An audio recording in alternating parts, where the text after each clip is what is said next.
Olá, vamos para mais uma estação da prova prática de 2016. Essa é uma estação no bloco de ginecologia e obstetrícia que também não foi fácil, também foi uma estação um pouquinho complicada que pegou muita gente nesse ano também, porque ela era longa, era uma paciente gestante, mas que tinha uma doença infecciosa, que tinha alguns sintomas bem inespecíficos, muita gente patinou, muita gente na época reclamou que teve problema com as atrizes que fizeram, que a atriz demorava muito para dar resposta, ficava segurando muito o que falar, foram mal orientadas, então isso deu muita confusão na época. Mas a gente vai olhar o checklist da forma mais leve possível, porque isso você não deve levar para o coração, para a cabeça, ficar com raiva do ator, da atriz, não. Tem que fazer o seu. Na prova ali, é um momento não é para ficar com raiva, para estressar com nada, é o seu, é sua vida que tem em jogo, é seu CRM, então esquece ator ou atriz, tá bom? Primeiro item, investiga febre, caracterizando pelo menos tempo de início, duração e intensidade, porque a paciente chegava já falando que estava com febre. Mas, gente, mesmo que não tenha checklist, toda estação você vai perguntar nome, idade da paciente, vai fazer se apresentar com o médico, fazer o básico. E aí, característica da febre, como a gente sempre fala, sem perguntar. Aqui falava, adequados investigar 2 itens, parcialmente adequados investigar apenas 1. Agora, aluno da mentoria Revalidei não vai errar nunca isso aqui, né? Isso aqui todo mundo tem que saber. Deu febre, vai falar característica. E aí você tem que falar todas mesmo. Quanto tempo que começou a febre, se foi aferida, se a intensidade, se melhora ou piora com alguma coisa, se melhorou com algum remédio, se ela é mais forte em algum horário do dia, tá bom? Próximo item, investiga a ocorrência de exantema, que ela disse também, ela falava que estava, né? Então, pergunta se tem. E aqui, claro, a gente vai migrando para dengue, né? Falar como é que foi esse exantema, apareceu com a bolinha no corpo. Próximo item, investiga a ocorrência de sintomas articulares, como artralgias, edema articular ou limitação funcional. Então, aqui você já estava guiando, né? Pensando em dengue, chikungunya, porque ela falava que estava com exantema, com febre, esse mal-estar. E aí você ia perguntando, teve dor no corpo, teve alguma coisa, o paciente com febre tinha que fazer essa investigação. Muita gente se perdeu nesse item, né? Não perguntou esses detalhes, já foi febre, infecção, já foi direto, assim, achando que era algo da parte obstétrica. Próximo item, investiga os seguintes sintomas: cefaleia, mialgias, dor retroorbitária, adinamia, prostração. Adequado, 2 ou mais sintomas, parcialmente adequado, 1 sintoma somente. Então, sempre tem que perguntar, né? A gente sempre pergunta os sintomas associados. Cefaleia, mialgia, dor retroorbitária, prostração, a dinamia, podia perguntar de náuseas, vômitos, sangramentos, outras coisas aqui. Você já estava pensando em dengue ou chikungunya, esses são os sintomas mesmo que você pergunta. Próximo item, investiga sinais de alarme. Dor abdominal, vômitos persistentes, hipotensão postural, lipotímia, sonolência, diminuição da diurese, irritabilidade, desconforto respiratório. E aí, gente, toda vez que cair esse tipo de doença, cair arbovirose, você tem que buscar sinais de alarme. Toda vez que você desconfiou dengue, zika, chikungunya, febre amarela, você tem que buscar esses sinais. Então, dor abdominal é um sinal de alarme, né, que vai decretar a internação, vômito persistente hipotensão postural, lipotímia, sonolência, diminuição de diurese, irritabilidade, desconforto respiratório, também qualquer tipo de sangramento genital, sangramento da gengiva também. Então, você tem que perguntar sinal de alarme, porque isso vai ter em todo o checklist de dengue e de qualquer arbovirose, tá bom? Próximo item, investiga a ocorrência de sangramentos. Tá vendo aqui? Era um item só disso. Epistaxe, hemorragia de pele, gengivorrágia, hemorragia conjuntival, hematemese, melena, sangramento vaginal, hematúria. Falava adequado 2 ou mais ocorrências, parcialmente adequado 1 ocorrência.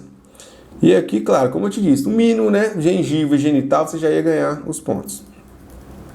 Próximo, interroga se está fazendo pré-natal. Toda mulher grávida, sem perguntar sobre pré-natal, pediu o cartão da gestante. Não esquece disso.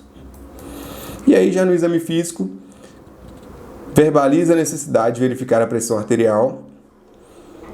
Próximo, verbaliza a necessidade de verificar a frequência cardíaca. Próximo, verbaliza a necessidade de realizar o exame físico do abdômen. Próximo, verbaliza a necessidade de realizar o exame genético obstétrico. E aí você vê que alguns checklists, a prova, quando você pede o exame físico, já vem todos esses itens. Mas outros você vai ter que falar item por item. Então vai ter hora que você fala, olha, eu preciso da frequência cardíaca, pressão arterial, temperatura, do peso, frequência respiratória. Tem que pedir um por um, porque pode estar descrito dessa forma aqui, tá bom? Próximo item, verbaliza a necessidade de realizar a prova do laço. informa que o resultado está normal.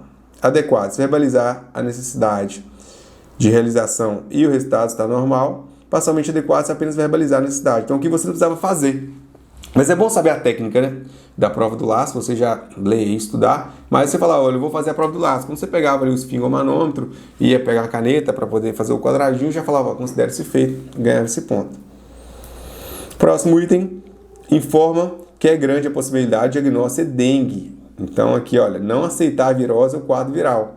Tinha que falar, olha, a hipótese é dengue, porque não tinha artralgia, era só essa dor de cabeça com a febre alta e com o exantema. Próximo item, apresenta outras hipóteses de diagnóstico como Zika e chikungunya. Adequado citar duas hipóteses, parcialmente adequado só uma.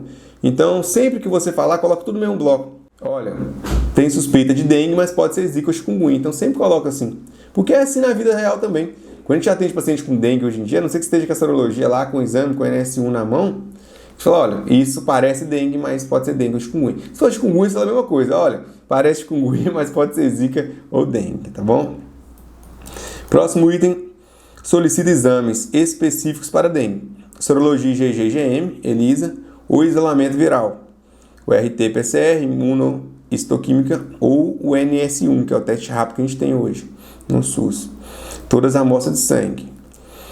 Próximo, solicita exame para Zika e chikungunya. Não é necessário especificar a técnica do exame. Então, a dengue, você tinha que falar qual que ia pedir, né? IgG, IgM, tudo. E o Zika e chikungunya não. Então, você pedia o teste aqui para todos. Próximo, solicita hemograma. Sempre tem que pedir para ver as plaquetas, como é que estão. Responde que existe risco de transmissão vertical. Infecção, passar da mãe para o bebê. E aí, ela te perguntava, né? Doutor, isso tem risco de passar para o bebê? Claro que você nem ia adivinhar que tinha que falar isso. Mas ela falava se tinha risco de passar isso para o bebê porque ela estava grávida. E aí você falava que sim, que existia esse risco. Era só isso o ponto, não precisava explicar outra coisa não. Próximo. Com relação aos riscos para o binômio materno-fetal, responde os seguintes. Aborto, trabalho de parto pré-termo, restrição do crescimento fetal, baixo peso ao nascer, hemorragias e acometimento neurológico. Adequado 2 ou mais riscos, parcialmente adequado 1 risco. E aí, isso a mãe perguntava para você. Olha, doutor, olha, doutora, posso ter alguma complicação com isso? Qual o risco de complicação? Aí você fala, ó, aborto, baixo peso, pode ter restrição, realmente. Próximo item, orienta hidratação por via oral, porque era um quadro leve, né, uma dengue tipo A, grupo A. 80 ml por quilo dia, adequado se especificar o volume de hidratação, né, 4 litros e meio a 5 litros por dia. Parcialmente adequado se fazer a orientação genérica sem especificar volume. Mas, gente, vou te falar, paciente adulto, fala de 4 a 5 litros, você vai acertar sempre, tá bom? Se você quiser especificar os 80, olhar lá direitinho, 80 ml por quilo, mas se falar de 4 a 5 litros, você acerta todo mundo. Próximo, orienta o uso de sintomáticos, analgésicos antitérmicos, né, paracetamol ou dipirona, que é o que poderia. E aí tinha, considerar não realizados para prescrever AS ou anti-inflamatórios não hormonais, como cetoprofeno, ibuprofeno, diclofenac e nimesulida. Não pode. Então lembra, a arbovirose não pode passar ARNs. Próximo, verbaliza a necessidade de notificação de caso suspeito, sempre, né? Dengue é doença notificável. E último item, responde que não há necessidade de internação hospitalar e indica acompanhamento ambulatorial e ou retorno para reavaliação, tá bom? Adequado se responder não e indicar acompanhamento. Parcialmente adequado se responder apenas que não há necessidade de internação. Então, a paciente te perguntava, doutor, eu preciso ficar internada? Você falava não. Aí já ganhava metade do ponto. Você falava, não, a gente vai acompanhar em casa mesmo. Já ganhava o ponto completo. Essa é uma estação que não é simples. Uma estação bem extensa, bem grande, não tem nada que dá muito ponto. É tudo 0 a 250 ou 500, porque muitos itens, são 23 itens. Então foi muito picadinho. Então você tinha que ter muita paciência, tinha que ir com calma, fazendo a anamnese direitinho, solicitando o exame físico, perguntando, ouvindo bem as queixas da atriz, tudo que ela falava, ouvia e respondia tudo bem para ela, tudo bem feitinho para poder ganhar esse ponto. Foi uma estação difícil também. Eu considero essa estação bem difícil, porque não tinha nenhum pulo do gato. Você tinha que ir passo a passo, tranquilo. E tem tipo de estação que você vai mal cerrar o diagnóstico. Essa daqui era uma dessas. Muitas estações você consegue muita coisa sem saber o diagnóstico. Essa aqui não. Essa aqui realmente você tem que guiar bem na dengue para poder ganhar o resto dos pontos, tá bom? Então, estude bem dengue, tenha atenção, tá vendo que 2016, depois vocês vão ver 2017 também, a prova já começa a ficar um pouco mais difícil, e aí tem essas variáveis, não vem uma dengue pura, vem uma dengue na gestante para sacanear todo mundo. Então, fique atento. Claro, não são todas as estações que virão difíceis assim. Sempre tem uma mais difícil, uma mais fácil. Mas essa daqui era um nível bom. Não dá para falar que era uma estação difícil, maldosa, mas era um nível bom, assim, que você iria quebrar a cabeça um pouquinho para ir bem. Mas dava para ir, tá bom? Até a próxima. Tchau, tchau.